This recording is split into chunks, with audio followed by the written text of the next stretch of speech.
Bonjour à tous.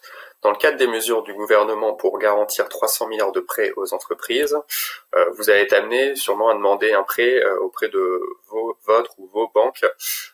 Et dans le cadre de ce prêt, la banque va vous demander une attestation PGE, une attestation prêt garantie d'État. Donc qu'est-ce que c'est? C'est un numéro unique que va vous fournir la BPI pour que votre banque vérifie qu'elle a bien accès à cette garantie d'État, que vous ne l'avez pas en fait demandé plusieurs fois et que ça dépasse les quotas. Donc, pour ça, vous devez aller sur le site attestation-pge.bpifrance.fr. On vous met tous les liens dans la description de la vidéo et dans notre article de blog.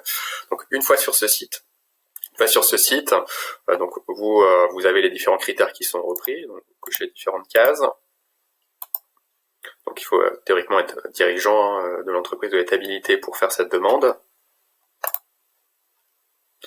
Donc à ce moment-là, soit vous revenez et vous pouvez vous connecter avec vos identifiants, soit évidemment la première fois vous vous inscrivez. Donc là, vous saisissez votre adresse email et un mot de passe et vous validez les conditions générales. À ce moment-là, vous allez recevoir un code de vérification par email. Donc vous allez dans vos emails et vous allez pouvoir saisir ce code. Une fois que vous avez saisi ce code, vous cliquez sur suivant. Voilà, et là, vous êtes prêt pour obtenir votre attestation. Donc à ce moment-là, pareil, toujours sur suivant, et vous allez pouvoir générer une nouvelle attestation. Voilà, donc une fois sur cette page, on entre dans le vif du sujet, on peut demander l'attestation pré-garantie par l'État, l'attestation PGE.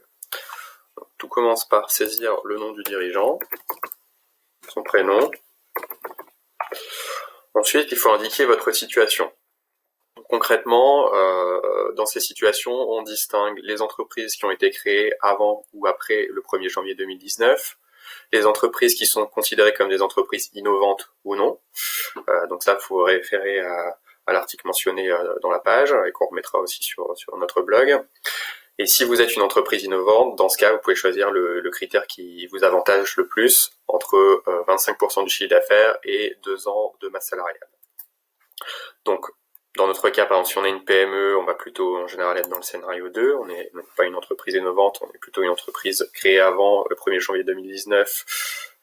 Voilà, et donc dans ce cas, la limite, c'est 25% du chiffre d'affaires. Ensuite, on renseigne le SIREN de l'entreprise, son nom,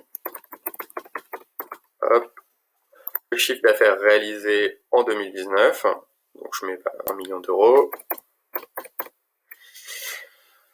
Et enfin, on va renseigner le montage financier. Donc c'est là où c'est important d'avoir au préalable fait des demandes auprès de vos banques, puisque vous allez renseigner en fait chaque banque pour laquelle vous avez fait une demande avec les renseignements en fait de votre RIB et le montant demandé. Par exemple, si j'ajoute une banque partenaire, donc là il faut aller renseigner en fait les petits numéros qui sont sur votre RIB.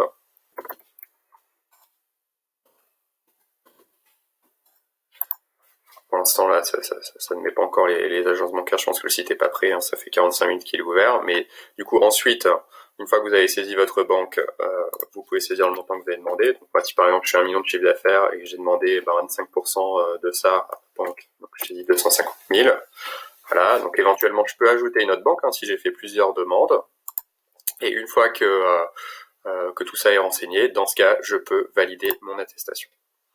Voilà, je vous invite à consulter notre article de blog pour tous les détails et on mettra bien sûr à jour cette vidéo au fil des évolutions du site de la BPI. Merci, à bientôt.